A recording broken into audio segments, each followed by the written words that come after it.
Chapter 24. An Impasse. My eyes opened to a bright, white light.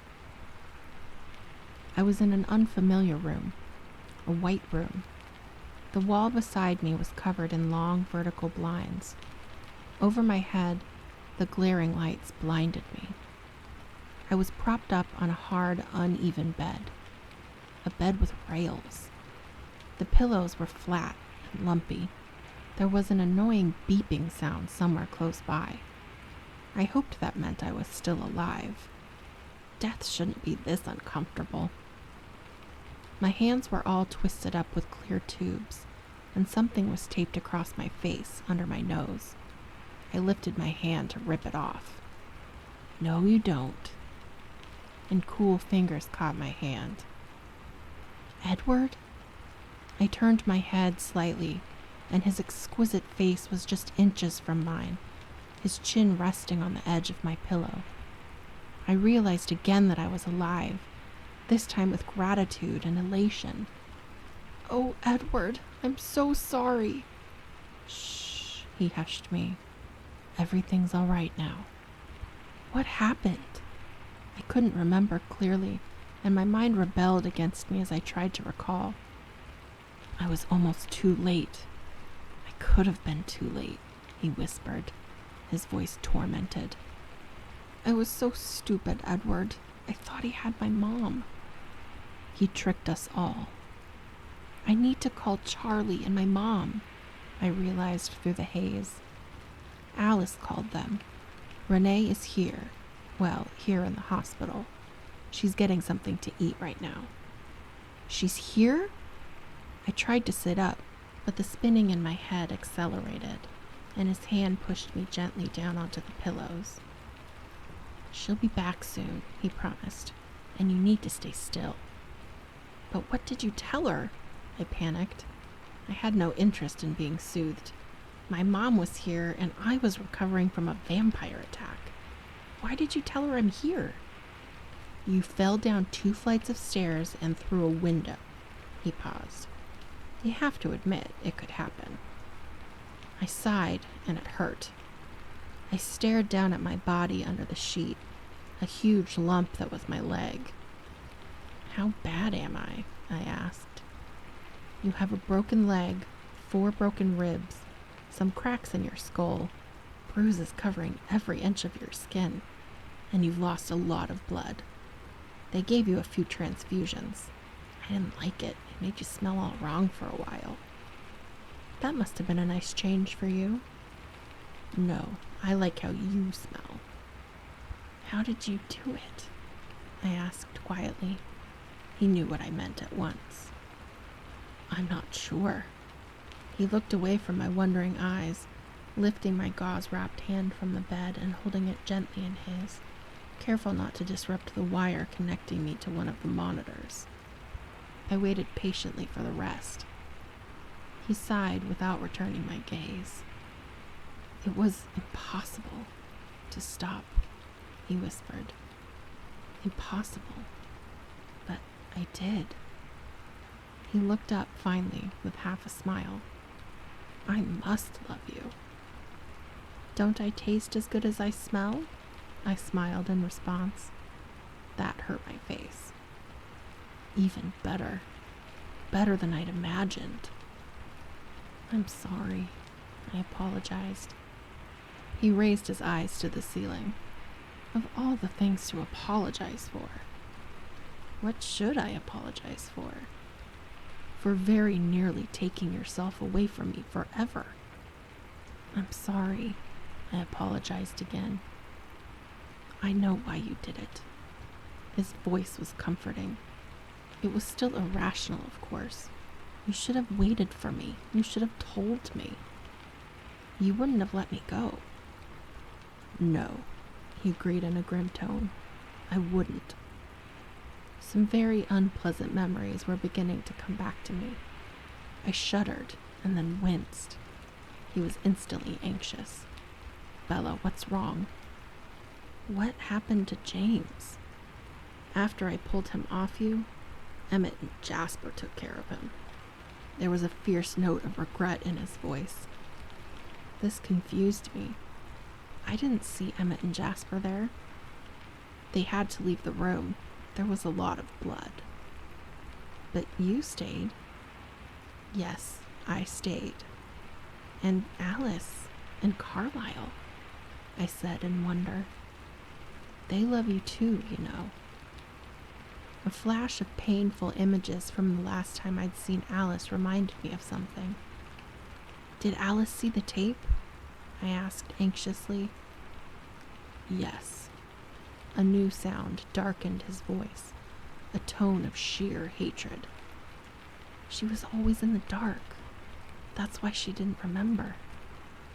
I know. She understands now. His voice was even, but his face was black with fury.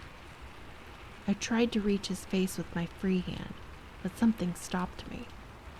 I glanced down to see the IV pulling in my hand. Ugh, I winced. What is it? He asked anxiously, distracted, but not enough. The bleakness did not entirely leave his eyes. Needles, I explained, looking away from the one in my hand. I concentrated on a warped ceiling tile and tried to breathe deeply despite the ache in my ribs. Afraid of a needle, he muttered to himself under his breath, shaking his head. Oh, a sadistic vampire intent on torturing her to death. Sure, no problem. She runs off to meet him. An IV, on the other hand. I rolled my eyes. I was pleased to discover that this reaction, at least, was pain-free. I decided to change the subject. Why are you here? I asked. He stared at me, first confusion and then hurt touching his eyes. His brows pulled together as he frowned. Do you want me to leave? No, I protested, horrified by the thought. No, I meant, why does my mother think you're here? I need to have my story straight before she gets back. Oh, he said, his forehead smoothed back into marble. I came to Phoenix to talk some sense into you, to convince you to come back to Forks.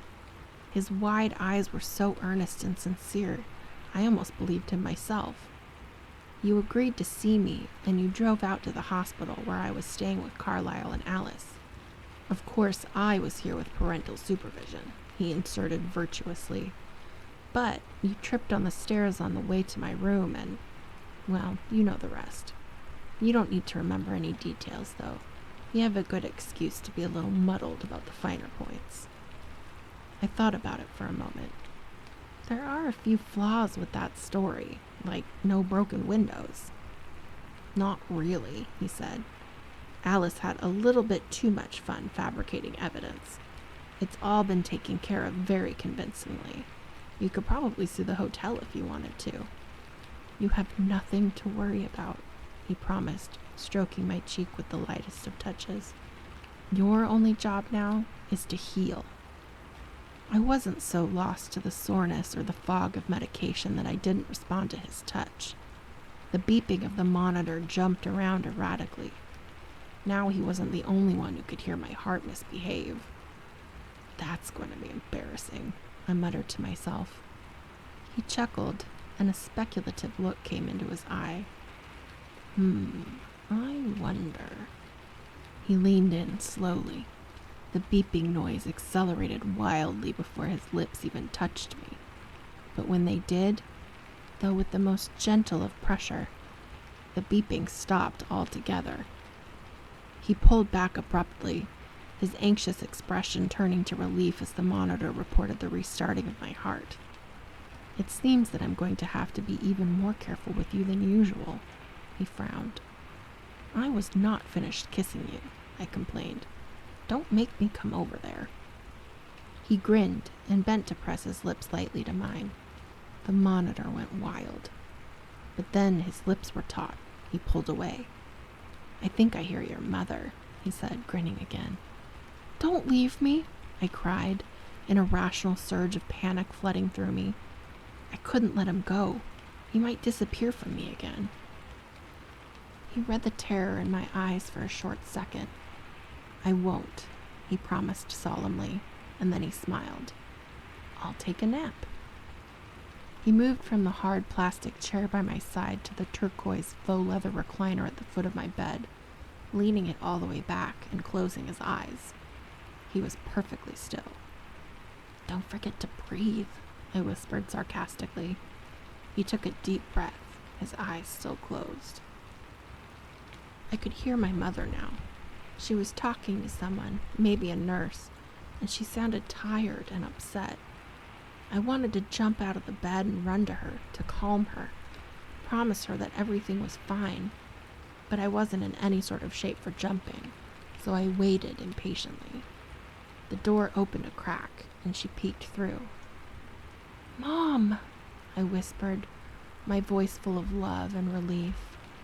She took in Edward's still form on the recliner and tiptoed to my bedside. He never leaves, does he? She mumbled to herself. Mom, I'm so glad to see you. She bent down to hug me gently, and I felt warm tears falling on my cheeks.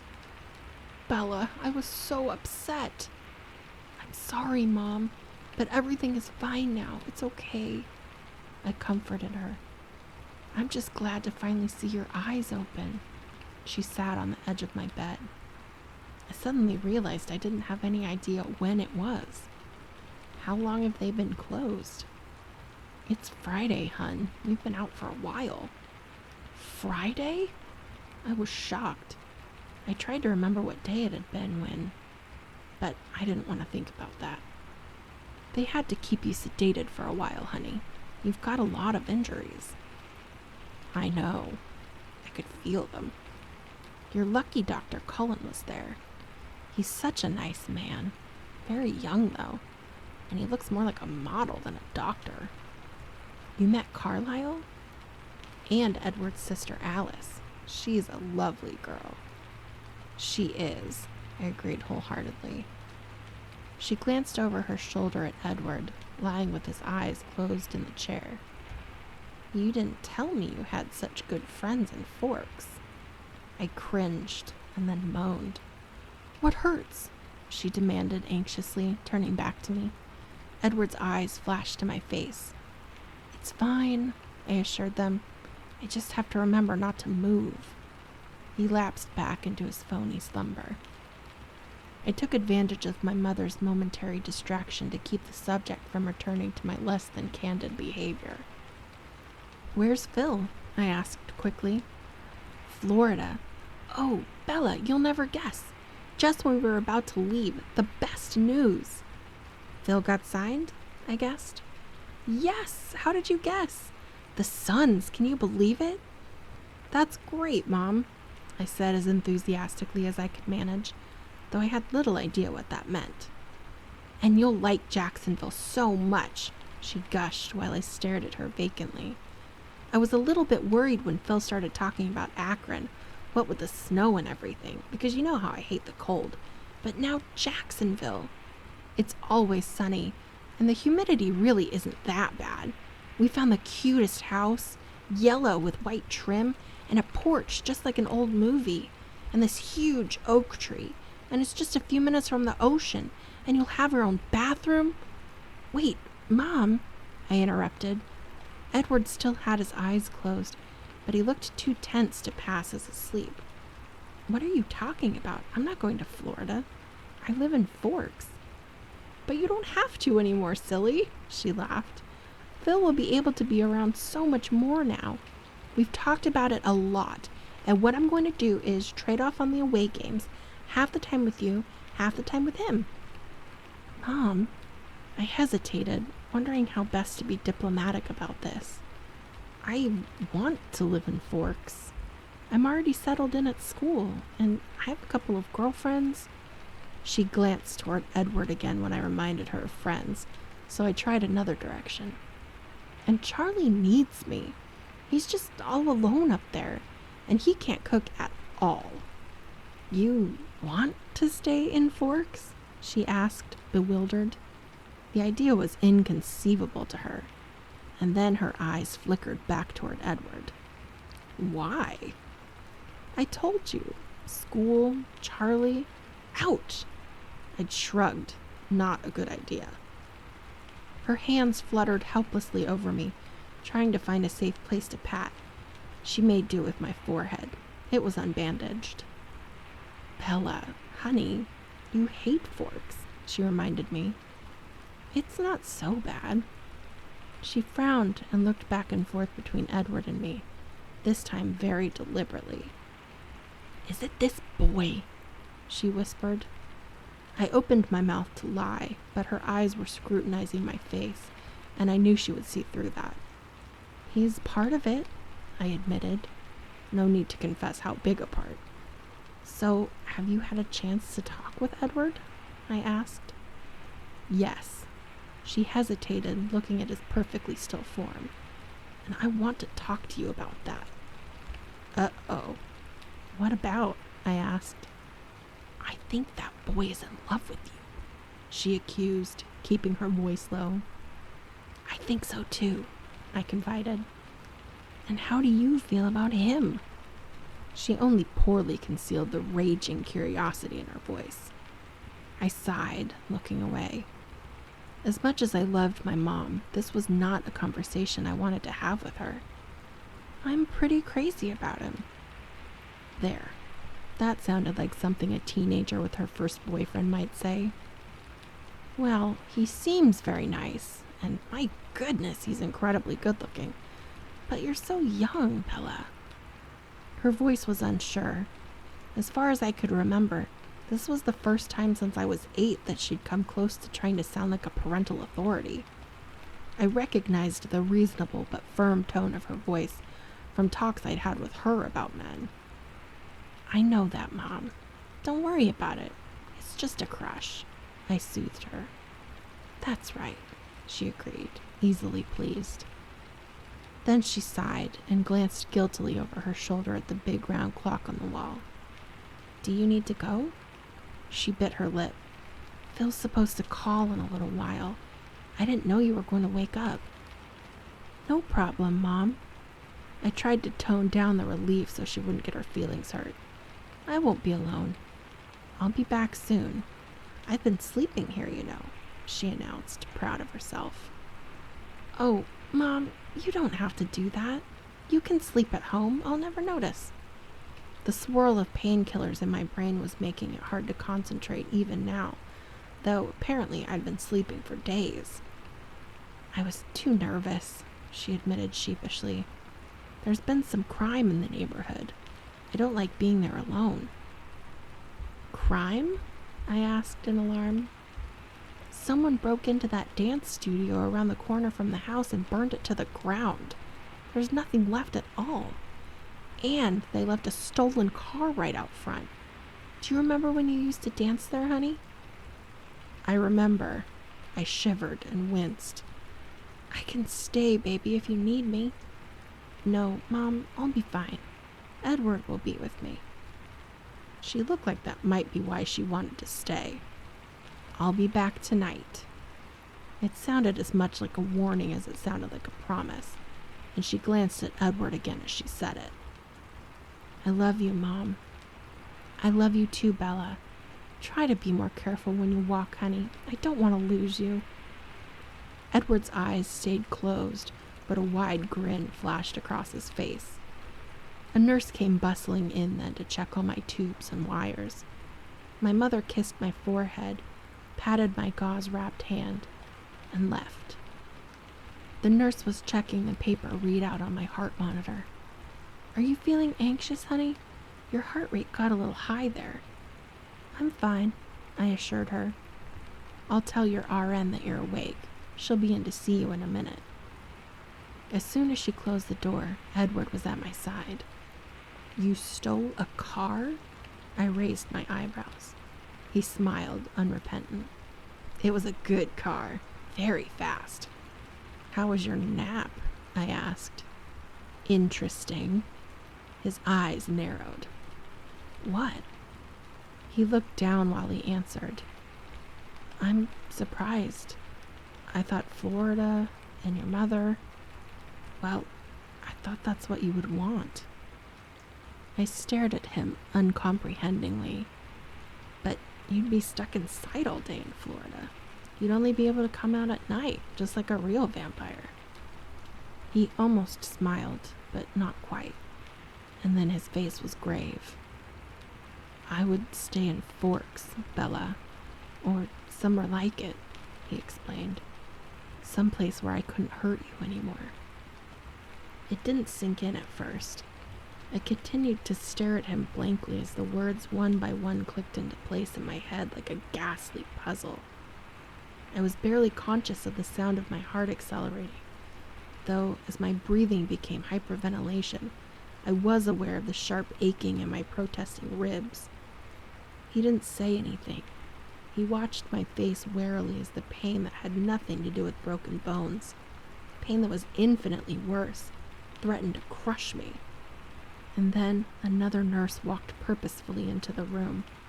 Edward sat still as stone as she took in my expression with a practiced eye before turning to the monitors. "Time for more pain meds, sweetheart?" she asked kindly, tapping the IV feed. No, I mumbled, trying to keep the agony out of my voice. I don't need anything.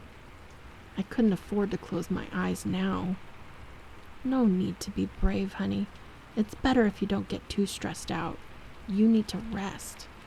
She waited, but I just shook my head. Okay, she sighed. Hit the call button when you're ready. She gave Edward a stern look and threw one more anxious glance at the machinery before leaving. His cool hands were on my face. I stared at him with wild eyes. Shh, Bella, calm down. Don't leave me, I begged in a broken voice. I won't, he promised. Now relax before I call the nurse back to sedate you. But my heart couldn't slow. Bella, he stroked my face anxiously. I'm not going anywhere. I'll be right here as long as you need me. Do you swear you won't leave me? I whispered.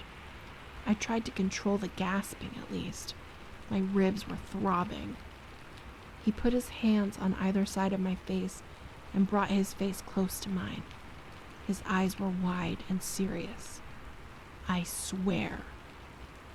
The smell of his breath was soothing. It seemed to ease the ache of my breathing. He continued to hold my gaze while my body slowly relaxed and the beeping returned to a normal pace. His eyes were dark, closer to black than gold today. Better? He asked. Yes, I said cautiously. He shook his head and muttered something unintelligible. I thought I picked out the word overreaction. Why did you say that? I whispered, trying to keep my voice from shaking. Are you tired of having to save me all the time? Do you want me to go away? No, I don't want to be without you, Bella. Of course not. Be rational. And I have no problem with saving you either, if it weren't for the fact that I was the one putting you in danger, that I'm the reason that you're here. Yes, you are the reason, I frowned. The reason I'm here alive. Barely. His voice was just a whisper, covered in gauze and plaster and hardly able to move. I wasn't referring to my most recent near-death experience, I said, growing irritated. I was thinking of the others. You can take your pick. If it weren't for you, I would be rotting away in Forks Cemetery. He winced at my words, but the haunted look didn't leave his eyes. That's not the worst part, though, he continued to whisper. He acted as if I hadn't spoken. Not seeing you there on the floor, crumpled and broken. His voice was choked. Not thinking I was too late. Not even hearing you scream in pain. All those unbearable memories that I'll carry with me for the rest of eternity.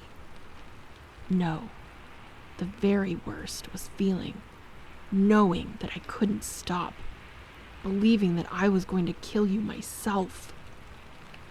But you didn't. I could have, so easily. I knew I needed to stay calm, but he was trying to talk himself into leaving me, and the panic fluttered in my lungs, trying to get out. "Promise me," I whispered. "What?" "You know what." I was starting to get angry now. He was so stubbornly determined to dwell on the negative. He heard the change in my tone. His eyes tightened. "I don't seem to be strong enough to stay away from you, so I suppose that you'd get your way. Whether it kills you or not," he added roughly. "Good." He hadn't promised, though, a fact that I had not missed. The panic was only barely contained. I had no strength left to control the anger. "You told me how you stopped. Now I want to know why," I demanded. "Why?" he repeated warily. "Why you did it. Why didn't you just let the venom spread? By now I would be just like you."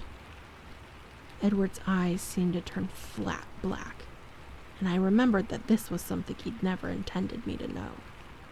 Alice must have been preoccupied by the things she'd learned about herself, or she'd been very careful with her thoughts around him. Clearly, he'd had no idea that she'd filled me in on the mechanics of vampire conversions. He was surprised and infuriated. His nostrils flared. His mouth looked as if it was chiseled from stone. He wasn't going to answer. That much was clear. "I'll be the first to admit that I have no experience with relationships," I said, "but it just seems logical. A man and a woman have to be somewhat equal. As in, one of them can't always be swooping in and saving the other one. They have to save each other equally." He folded his arms on the side of my bed and rested his chin on his arms. His expression was smooth. The anger reined in. Evidently, he decided he wasn't angry with me. I'd hoped I'd get a chance to warn Alice before he caught up with her. "You have saved me," he said quietly. "I can't always be Lois Lane," I insisted. "I want to be Superman, too." "You don't know what you're asking." His voice was soft. He stared intently at the edge of the pillowcase. "I think I do." "Bella, you don't know. I've had almost 90 years to think about this, and I'm still not sure." "Do you wish that Carlisle hadn't saved you?" "No, I don't wish that." He paused before continuing. "But my life was over. I wasn't giving anything up." "You are my life. You're the only thing it would hurt me to lose." I was getting better at this. It was easy to admit how much I needed him. He was very calm, though, decided. "I can't do it, Bella. I won't do that to you." "Why not?" My throat rasped, and the words weren't as loud as I'd meant them to be. "Don't tell me it's too hard. After today, or I guess it was a few days ago. Anyway, after that, it should be nothing." He glared at me. "And the pain?" he asked. I blanched. I couldn't help it. But I tried to keep my expression from showing how clearly I remembered the feeling. The fire in my veins. "That's my problem," I said. "I can handle it." It's possible to take bravery to the point where it becomes insanity. It's not an issue. 3 days, big deal. Edward grimaced again as my words reminded him that I was more informed than he had ever intended me to be. I watched him repress the anger, watched as his eyes grew speculative. "Charlie?" he asked curtly. "Renee?" Minutes passed in silence as I struggled to answer his question. I opened my mouth, but no sound came out. I closed it again. He waited, and his expression became triumphant because he knew I had no true answer. "Look, that's not an issue either," I finally muttered. My voice was as unconvincing as it always was when I lied. "Renee has always made the choices that work for her. She'd want me to do the same. And Charlie's resilient. He's used to being on his own. I can't take care of them forever. I have my own life to live." "Exactly," he snapped. and I won't end it for you. If you're waiting for me to be on my deathbed, I've got news for you. I was just there. You're going to recover, he reminded me. I took a deep breath to calm myself, ignoring the spasm of pain it triggered. I stared at him, and he stared back. There was no compromise in his face. No, I said slowly. I'm not. His forehead creased. Of course you are. You may have a scar or two. You're wrong, I insisted. I'm going to die. Really, Bella? He was anxious now. You'll be out of here in a few days, 2 weeks at most. I glared at him. I may not die now, but I'm going to die sometime. Every minute of the day, I get closer, and I'm going to get old.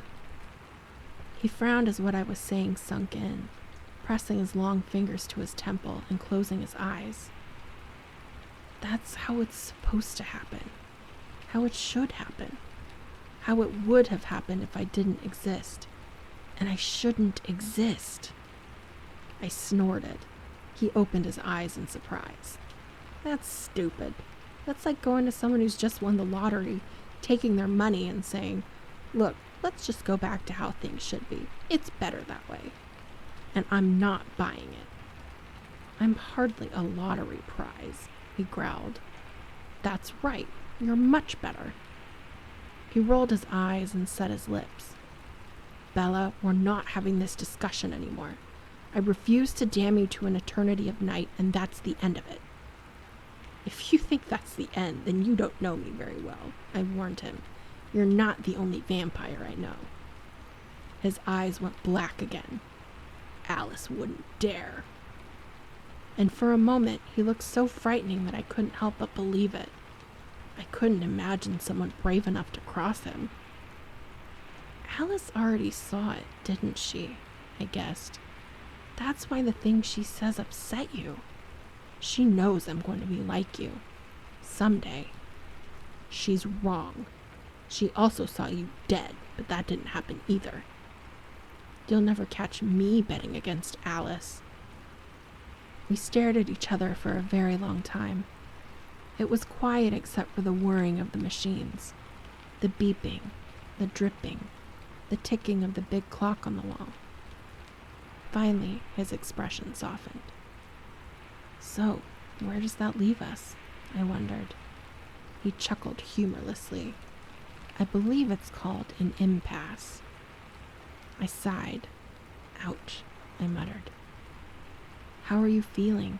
He asked, eyeing the button for the nurse. I'm fine, I lied. I don't believe you, he said gently. I'm not going back to sleep.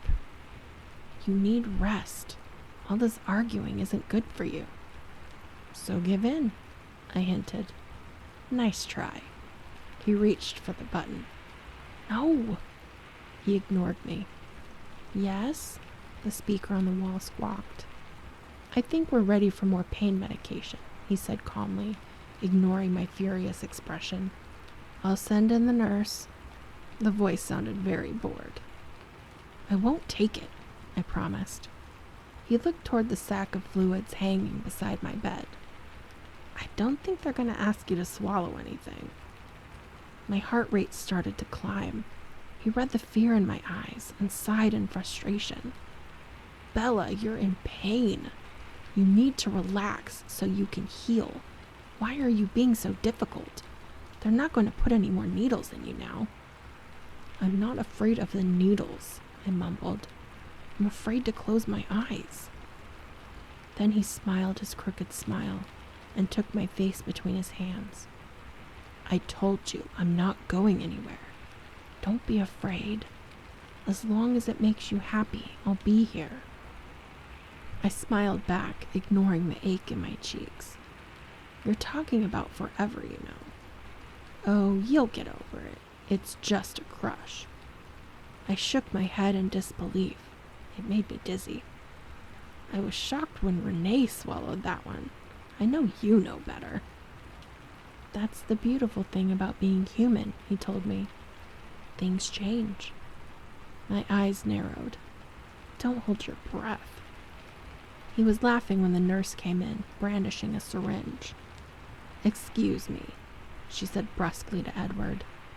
He got up and crossed to the end of the small room, leaning against the wall.